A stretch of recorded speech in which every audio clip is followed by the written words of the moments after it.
Yeah, for sure. It was a really special moment. We won the cup last the week before we won the championship. So yeah, it was a great memory and was my first two titles in my career. So yeah. That that is Paulo Bernardo. Yes, talking about the fact that Celtic won the double last season, and then he also went on to speak about the fact that yes, we want to win the treble this season. Asked about the fact about wanting to play for the national team. Now remember, a lot of players come to Celtic and then move on to try and get into the national team. Not Paulo Bernardo. Not Paulo Bernardo. He sees coming to Celtic as a route into the Portuguese national team. I see this as an opportunity for me and for my career. I think it's a big step in my career. So yeah, I think I will work hard and even more to get these opportunities too for the national team and for the other things. And do you think by playing Champions League, playing for Celtic, winning trophies, that could help in terms of your international career? Yeah, yeah, for sure. Yeah, it will help, no doubts on that. For sure. Playing in the Champions League and winning trophies with Celtic will help him get into the national team. That should be kept and replayed to any player that wants to leave.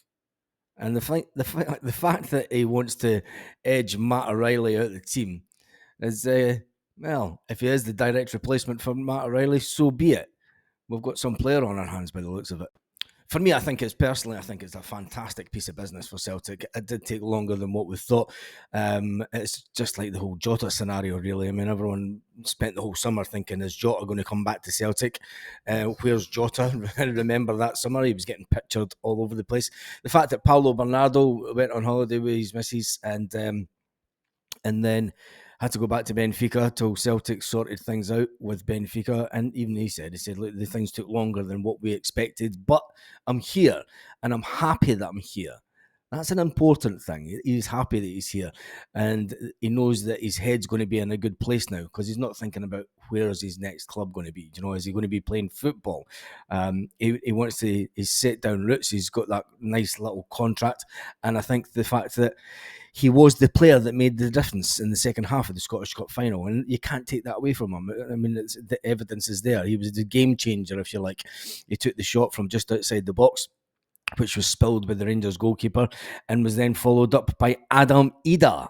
Yes, which leads us on nicely to Adam this morning. He has been criticised, and Norwich have also been criticised for the decision to hold on to the forward amid growing interest. Coming out of the Irish Examiner, they've obviously rejected the £4 million offer from Celtic, and they've rejected another offer. It has been suggested that they're looking for a bit of a package up to 8 million, but the situation when it comes to Adam Ida, I mean, Celtic are obviously still in the mix for the player. They want the player. Is there a right way or a wrong way to go about this? I mean, the fact that we want top dollar for Matt O'Reilly, we want a package of up to 30 million for Matt O'Reilly, and we're holding out for it. They are taking the piss. Fans have been getting on the back at Adam Ida. So I think there is only one scenario, and I think Celtic are just milking it, to be honest, and trying to just drag it out to get the lowest possible price for the player, which is fine. It's fine because then the board members will give themselves a little pat on the back, as they do with that big. It's not a bag of cash anymore, is it? It's not a bag of cash. It's a bank vault full of cash. It's like a Bitcoin bank vault. It is like one of those. You look at the numbers of the Bitcoin going up, and there must be similarities to the Celtic bank statements every month. I think that the whole strange thing for me from Celtic is they obviously knew a price that right beginning at the talks of what Norwich were looking for Adam Ida. The fact that Celtic went in with a low ball offer, thinking that they would get him for that, and then they went in with an improved offer around about 5.5 million, I think it was, and then Norwich are looking for a deal inclusive of the package and up to 8 million. Whether Celtic will go for that, that's for them to argue out, I suppose. And then takes us on to the whole Matt O'Reilly situation. Now, Matt O'Reilly has been praised by some in some people's minds, the fact that he hasn't spat the dirt. And we all, I think that this story, that the fact that they are running this story, is a journalist that doesn't really know Matt O'Reilly or the way that he conducts himself and the way that he thinks as a player. Matt O'Reilly has alluded to it before, the fact that he does have a mindset coach in India. He's right into meditating. He's right into having a nice free-flowing mind and not worrying about shit and not worrying about stuff that's out with your control, which is a fantastic way to live your life, by the way, because when you stop worrying about things that you have no control over whatsoever, and this is why I don't go into Twitter and things like that, because you see people getting heated conversations, and it's like, fuck's sake, you're sitting arguing with your phone. Do you know what I mean? It's like, get a life. And having that ability to be able to switch off from all the madness that's going on around you and being able to completely focus on his football, on his life. And he is of the mindset, well, I love being at Celtic. If I stay here, I do it. It's a fantastic place to be and play football. If I'm sold, the club are going to sell me for the highest possible price. And that'll be the conversation that he's had with Brendan Rodgers. You see the two of them laughing in training. There's no animosity whatsoever. But Matt O'Reilly has won praise for the way he's handling speculation about his future. The 23-year-old has been subject of two failed bids from Atlanta in the summer window.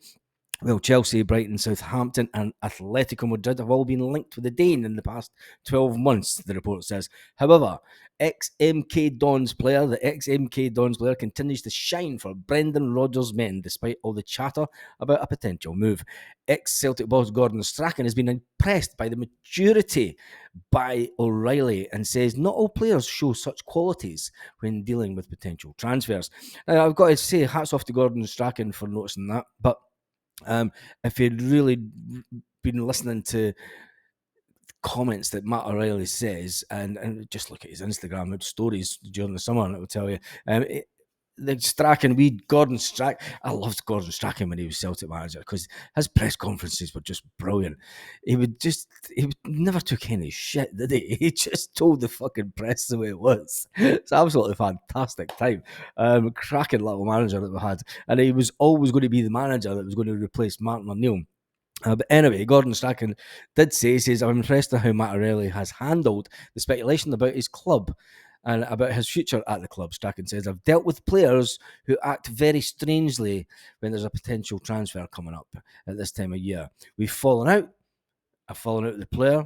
Many times I've fallen out with players because they just don't act the way that normally act. Actually explained to one player, says, you're okay just now, but once it gets near the end of August and you've not got your move, you're not going to act very strangely. You're not going to go like me, and you're not going to go like to that club. What the fuck is Gordon Strachan talking about? I'm not going to like you.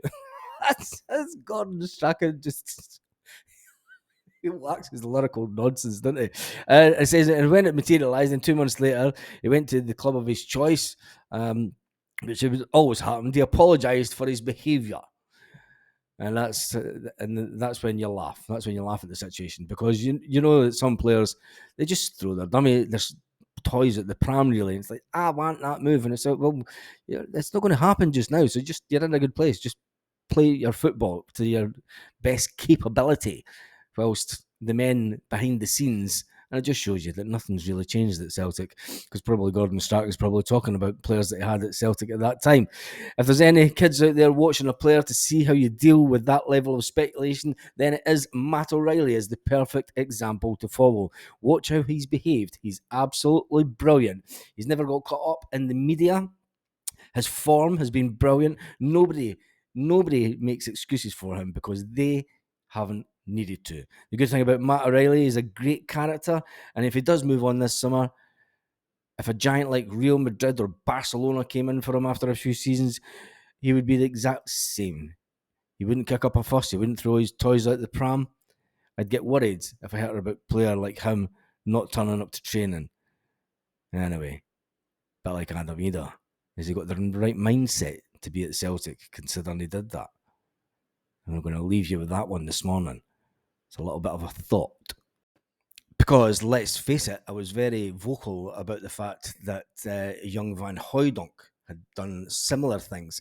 Although Adam Ida hasn't thrown his dummy at the pram and he hasn't not turned up to training, he did not go to the training camp. He didn't make his way to the training camp in Austria, I think it was, with Norwich. But I think he just wanted to get the Celtic deal done, don't you? Anyway, on that note, have a fantastic day, Celtic fans all around the world. Yes, you that's still watching. Yep. Thank you. Thank you for that. Hasta luego.